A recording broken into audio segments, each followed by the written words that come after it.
7, 6, 5, 4, 3, 2, 1. You'll never have the sacred stone.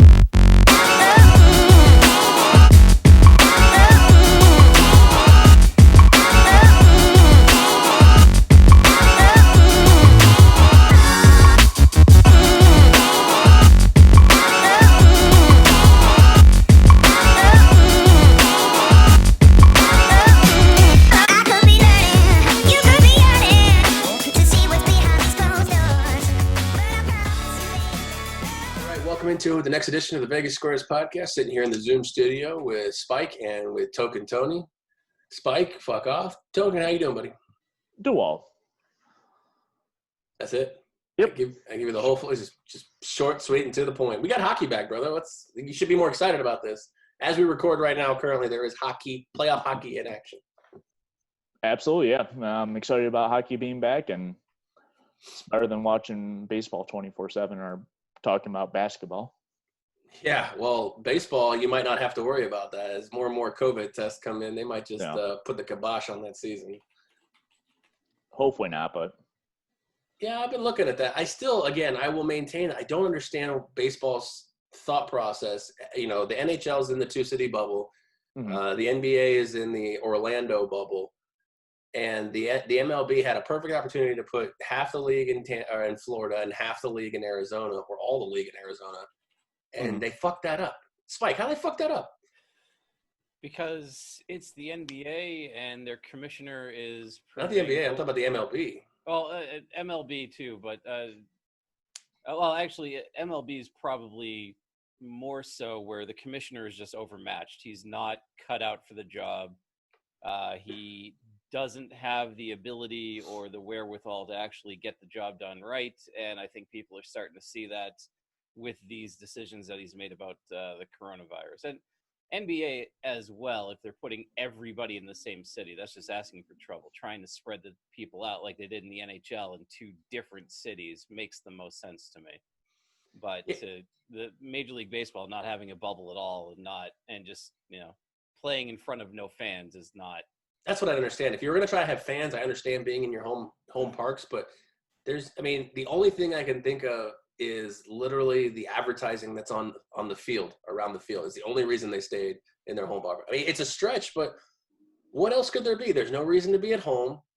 Mm-hmm. There's no reason to have to travel as much as they're doing. I understand they've shrunk the divisions down to the American League East and the NL East play and Central, West. I understand you shrunk it down to 10-team divisions, but for a team like Boston to have to travel to Miami, you're just asking for trouble when they could just be in Florida in 2 or 3 city radius. Mm-hmm. I'm trying to think of what's even closer. If you had like where the Nationals play in Cocoa Beach, you have Orlando. I guess they couldn't do Orlando with the NBA bubble being there, but there were so many different things they could do. I just didn't understand this. And now, like you said, Manfred looks overmatched and he's paying the price for it. They've got 6 games. Excuse me, we record this on Saturday. 6 games were not played yesterday, Friday, due to the COVID, due to, the events of the COVID-19. It's just amazing that how you could watch these teams. They have done everything wrong, it seems, from the start of the COVID, between arguing over money, shortening a season, almost canceling a season, and then going with this sprint in a bunch of different, in every MLB city, which makes zero sense, again, with 0 fans. It's got to be the on-field advertising is the only reason I could say that they stayed in their home parks. I just don't think they thought it through when they were planning, and they shot themselves in the foot with trying to restart, and they had nothing planned. They just threw out a season, and they're like, here you go. Hopefully it works. That might be true. They might have just thrown the noodles on the wall, and this one sort of stuck, and now it's sliding down the glass. It's like the pickles racing down the window. Yes. What movie was that? That was an Adam Sandler movie. It was Is that Billy Madison? Yeah, I was gonna say Billy Madison, I think. But go.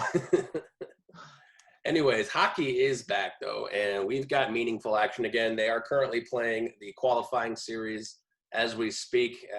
This airs tonight on Zingo TV. If you're watching it then, we've already got 5 series game 1s in the books. But we're going to talk on this episode about the round robins, because those start tomorrow, Sunday, August 2nd.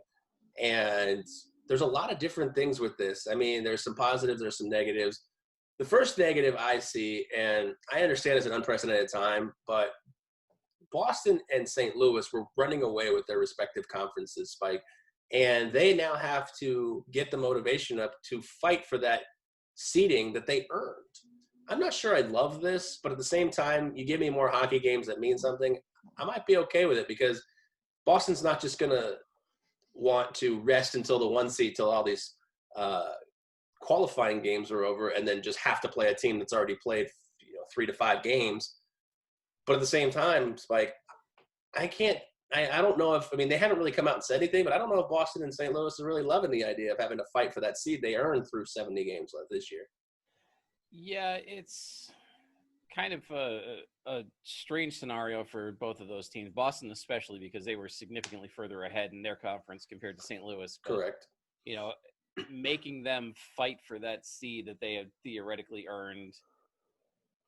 Yeah, it's a bit of a slap, but I think that the fact that they were able to rest up for a few months, get everybody back healthy, get everybody ready to go. Hopefully they didn't take the time to just eat potato chips and goof off as opposed to actually working out. So all that. But I think, and I kind of hate to say it being a Boston fan, but I think, their feelings be damned. We as fans want hockey. And not just hockey, we want meaningful hockey. So we want these games to actually count for something.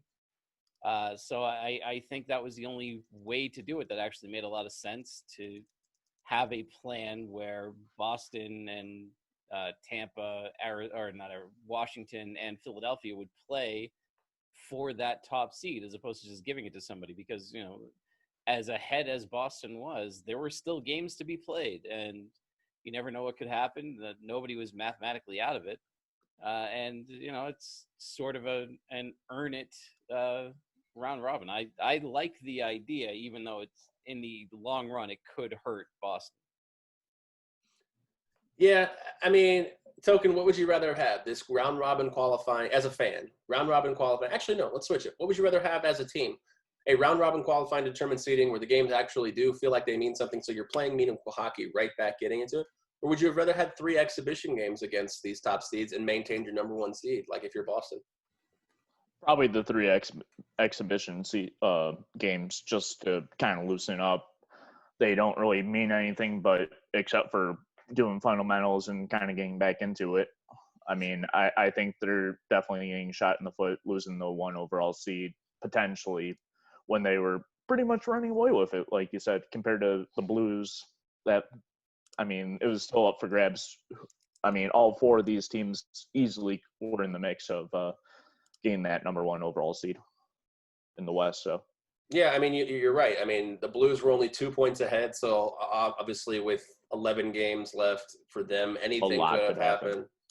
Yeah, but you're talking the Bruins were 8 points ahead. Again, anything could happen. The Lightning, had the same number of games in hand, and they were only 8 points back. And the Capitals were only 10 points back as far as being just for the overall Eastern Conference. Again, it's a little more than 2, but Spike's right. Anything could have happened right there.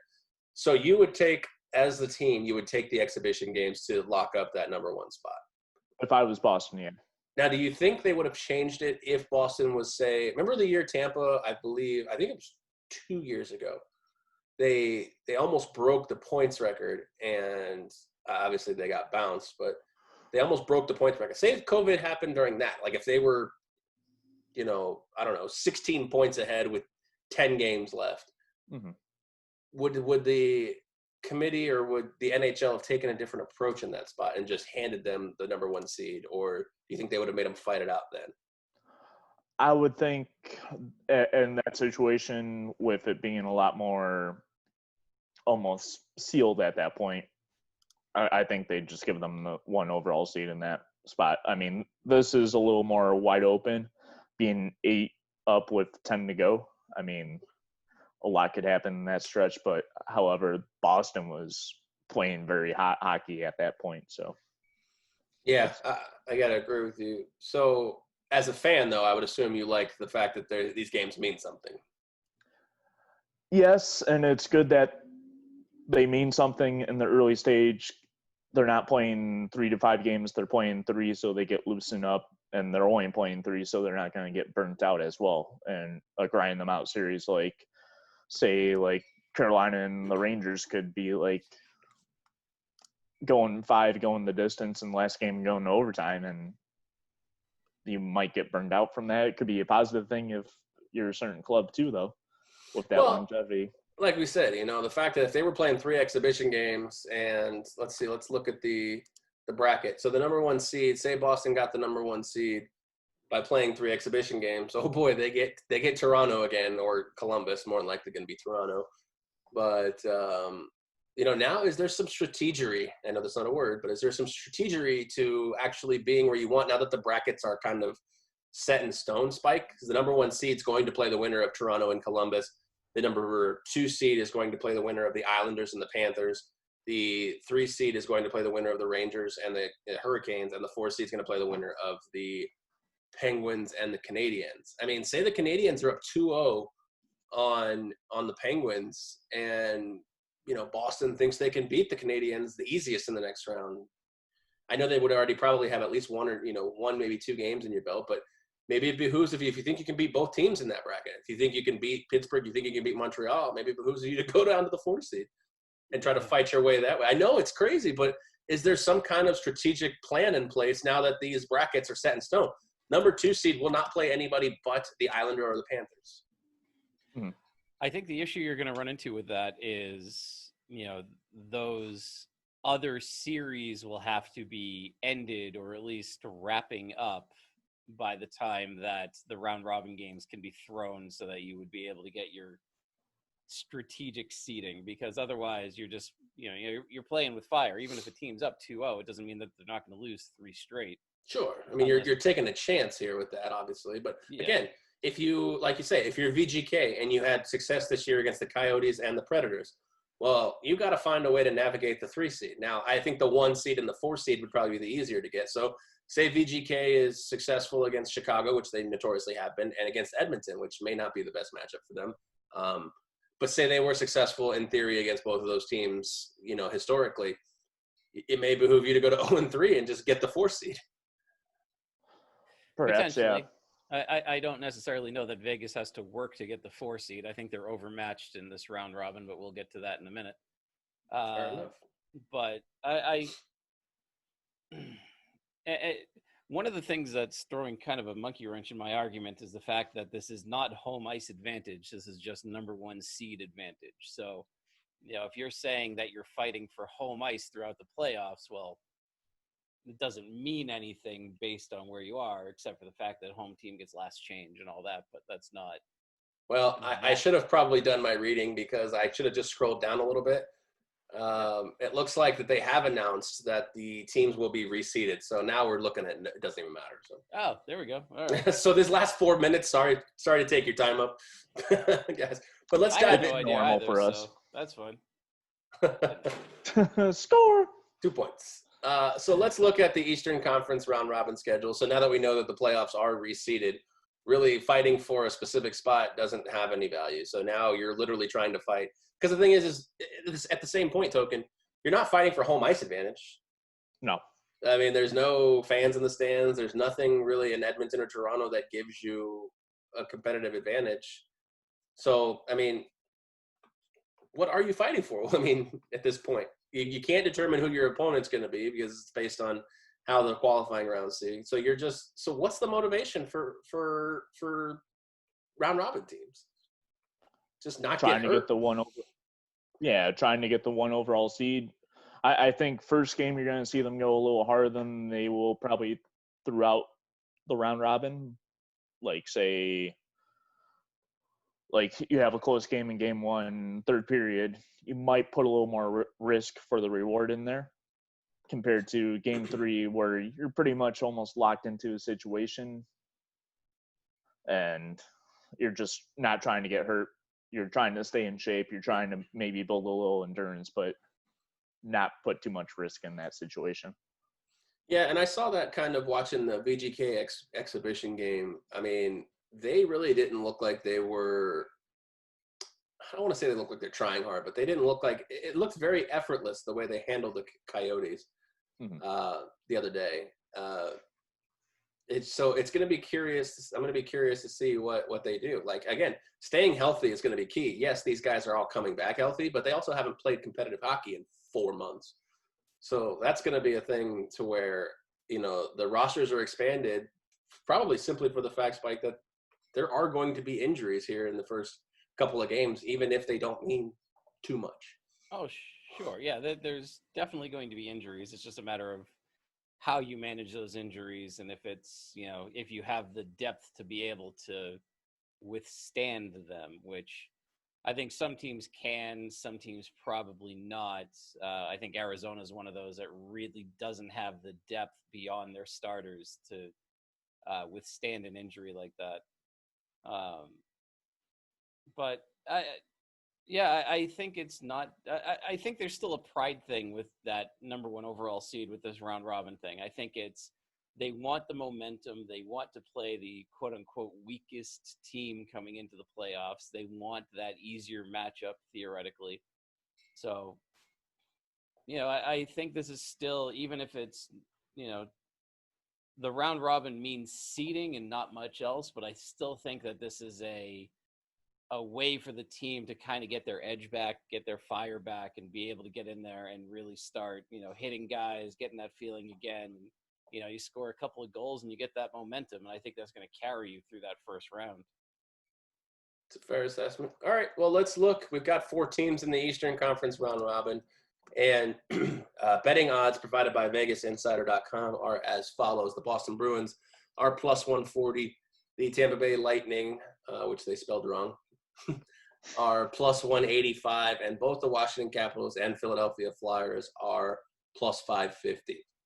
So to me, again, I'm going to look as a bettor here, Token, from a motivation standpoint, especially say you lose that first one and now you're behind the 8 ball and 1, 0-1.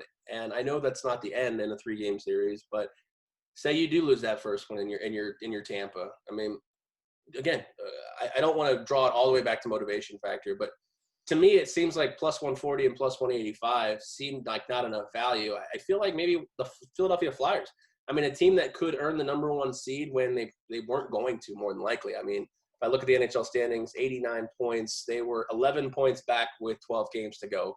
If you look at Bruins versus Flyers, they probably were not going to earn the number 1 seed based on most, historical track record. But now they have a chance to, and they're plus 550. It feels like this is the motivation factor right here.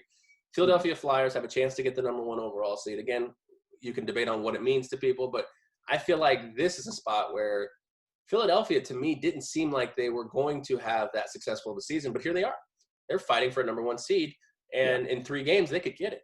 550, plus 550 right there seems like an interesting value to me. Yes, it does. Absolutely. And I think they're more motivated for sure than the Bruins and the Lightning to get that 1 overall seed in this situation. I mean, they have the goaltending to perhaps slow the other teams down, as well as some strong defensive players. I just don't like that bet as much, though. However, I like the value. I just think with that situation, you're almost lighting money on fire. Well, Spike, you have the same value on the Capitals, who 2 years removed from a cup. Yeah, but this is a different team than what we saw then. We had Grubauer and Holtby as opposed to Holtby and what's his name? Samsonov, who's hurt. Yeah. So it's going to be the Holtby show. It has to be Holtby, and they're going to have to live and die by him. It's also a different coach, different scheme. You still have Ovi, but he's. Reardon was in the system. He was the assistant coach under Trotz. So. Yeah, but I mean, it's still going to be his stamp on the team. You can tell that they're playing a different game, especially on the penalty kill. They look completely different now than they did under Trot, with the way that they kind of have their matchups and their defensive schemes. I don't know. I think Washington's always going to be a tough out. They're going to be an interesting team to watch. I think what scares me about this is, you look at how good the Bruins did during the regular season compared to how they did against these 3 specific teams, and it's not great for the Bruins. I think if you're looking for the value picks, it's probably the Lightning and the Capitals. The Lightning, not a great price at what we say plus 185. Correct. I would rather put the money on the Capitals as opposed to the Lightning, but as much as I like the Bruins, as much as I still think that they can win the whole thing, I think that these round robin matchups are going to be a tough fight for them, which is why if you're planning on betting the Bruins, I would say do it after the round robin when their odds probably increase in your favor once the actual playoffs begin. Well, yeah, I mean, that's another thing. Looking at futures odds, I mean, if Boston slides to the 4 seed, depending on who they play, they could go down from 6-1. I don't know if they do. I mean, I think these numbers are built in necessarily to reflect any particular scenario that happens in these round robins because we've got pretty much all of the details of what's going to happen. I think, at least I would imagine sports books believe that Boston is better than whoever they face in the, what are we calling it, the first round or whatever they're calling it. Qualifier. Well, no, the qualifiers now. Whatever after the qualifying round's over and the round robin match is over, whatever round they're calling that. First round, yeah. Yeah, let's call it the first round. I think that the books believe Boston's better than anybody they have to face. So I don't know if they'll go down. I mean, maybe they'll go down based on look at that, see if they have to play.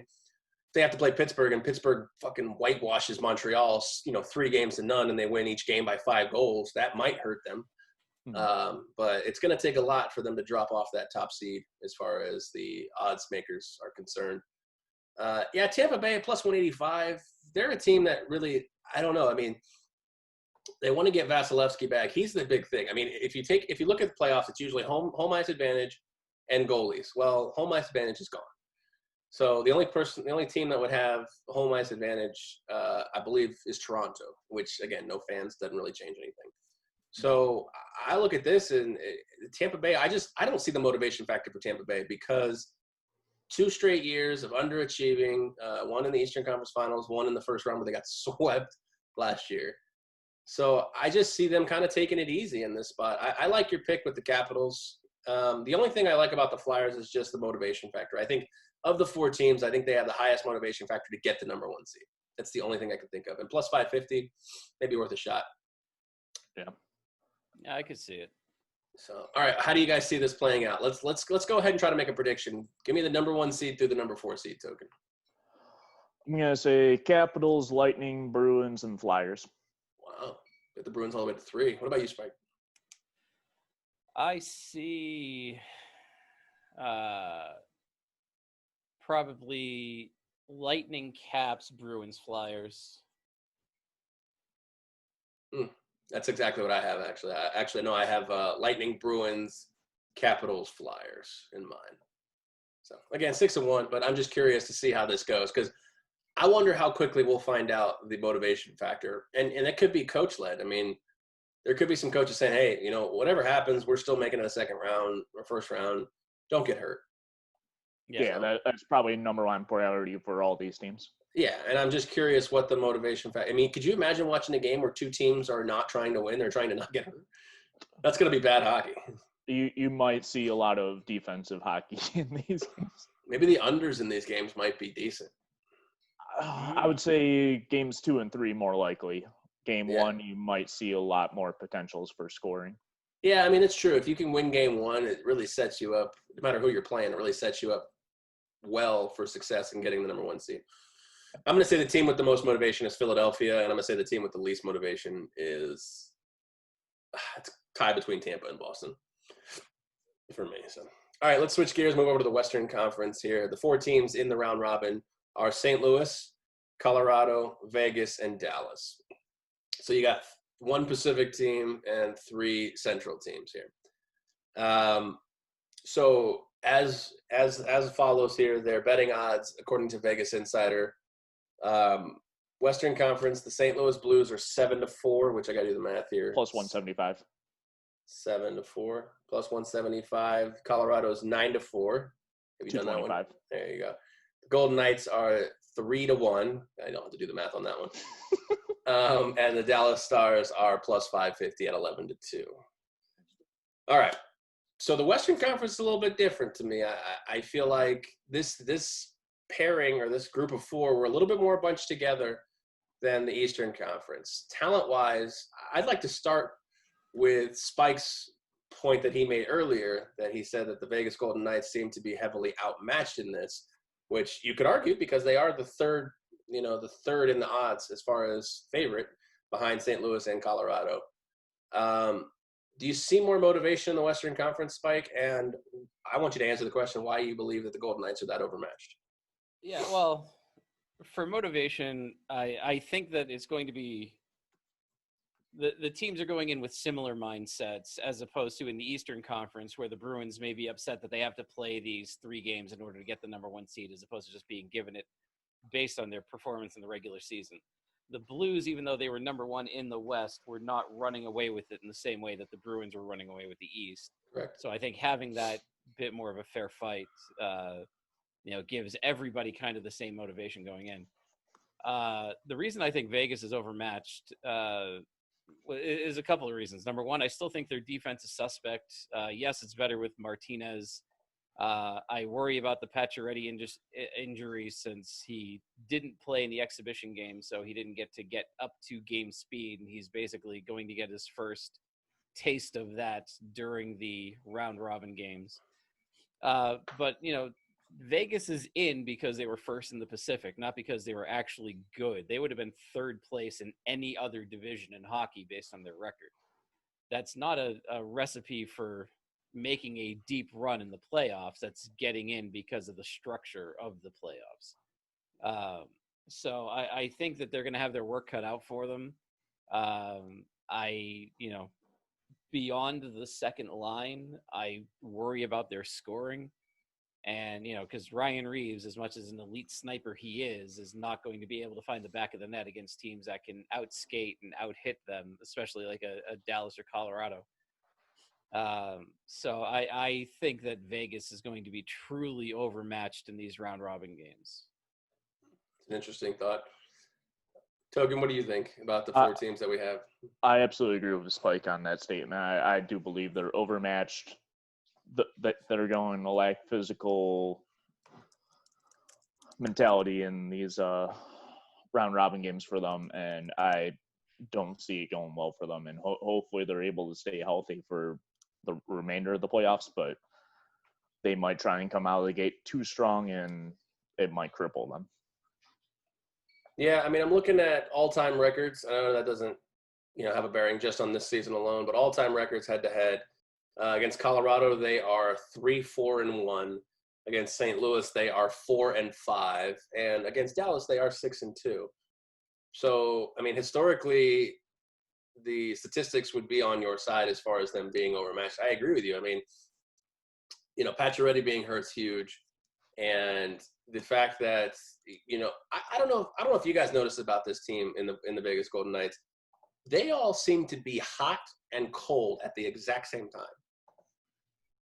Like Mark Stone, Marchessault, Carlson, Stastny, Tuck, they all seem to because you could see the games where they light up the scoreboard 8-0, 7-2, and then you see the games where they're struggling just to find a goal.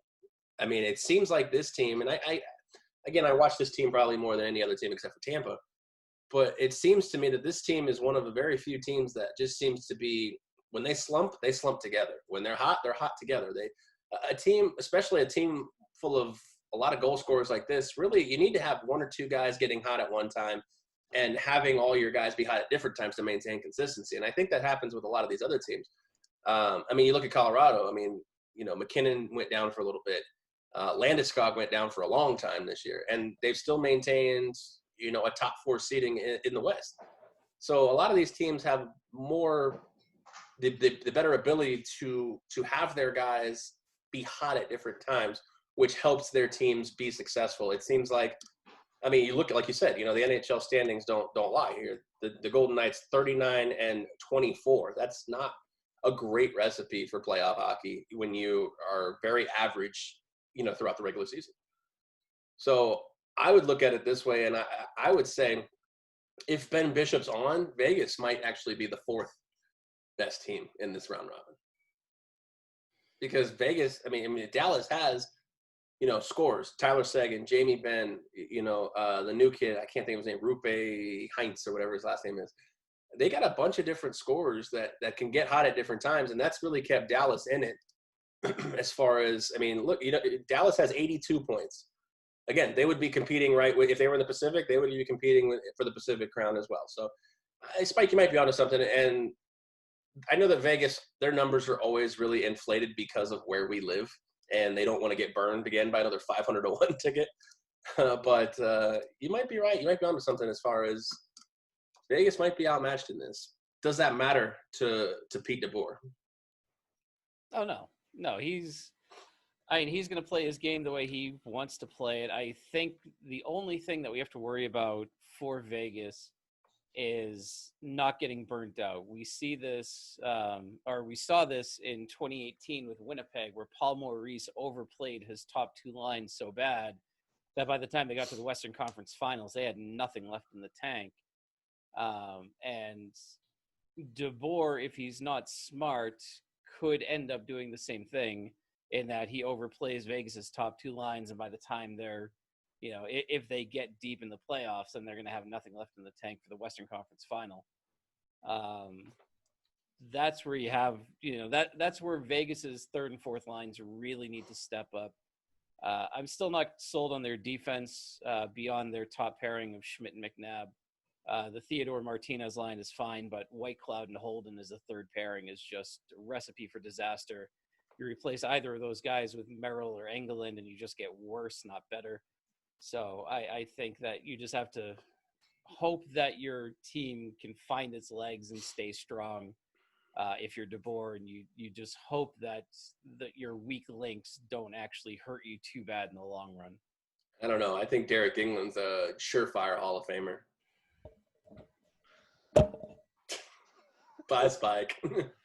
All right, so as we wrap it up here, let's try to predict the Western Conference here. Token, how would you put the 4 teams in order? So I have Avalanche getting the number 1, Stars in second, a close second, then the Blues, and then the Knights. Wow, the Blues in the 3rd seed. Interesting. I think, to be honest with you, I think this is going to be the round robin where there's more fight in the games. The games won't seem, I don't want to say it boring. That's not the right word, but these games will seem a little bit more intense, in my opinion, in the Western Conference, because I think the Western Conference, like you said, they were closer. I mean, a lot of these teams want the number 1 seed, even though it doesn't have too much weight. So, Spike, if you're going to rank them, predict the future here, what do you have them 1 to 4? Avs, Blues, Stars, Knights. That's exactly what I have. Avs, Blues, Stars, Knights as well. So it's going to be an interesting one. I'm interested to see these round robin games. I really hope that they don't come out and they're just flat for the sense of trying to stay healthy. I hope that these games are good, because these are the top 8 teams in the league. Yes, the qualifying rounds are going to be fun and they're going to be great, and we're going to get some intense playoff hockey.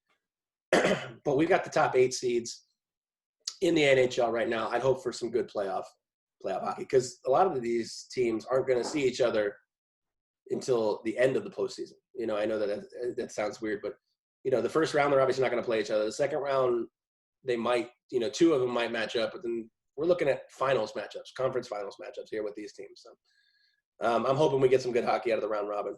I had to get rid of that. So, all right, well, wrap it up here. Remind the fans, Token, about the Open Stanley Cup tickets you have. Got Capitals, I think, at plus 650, and then Avalanche at 7-1. And Spike, you got Open tickets left as well, right? Yeah, I forget the exact odds because I put them in before the season began. But I want to say I got the Islanders at 35-1, and I got the Coyotes at somewhere between 20 and 25-1, maybe. I also have one on the Devils, but obviously that's out. Yeah, that's gone. I actually had one on the Devils too. I think they were like 28-1 or something like that. Yeah, that sounds right. And if you had one on the Red Wings, that would have been gone in November. You had one on the Red Wings. I think you need to go to the doctor and check yourself for COVID-19. Yes. Even I'm not that stupid.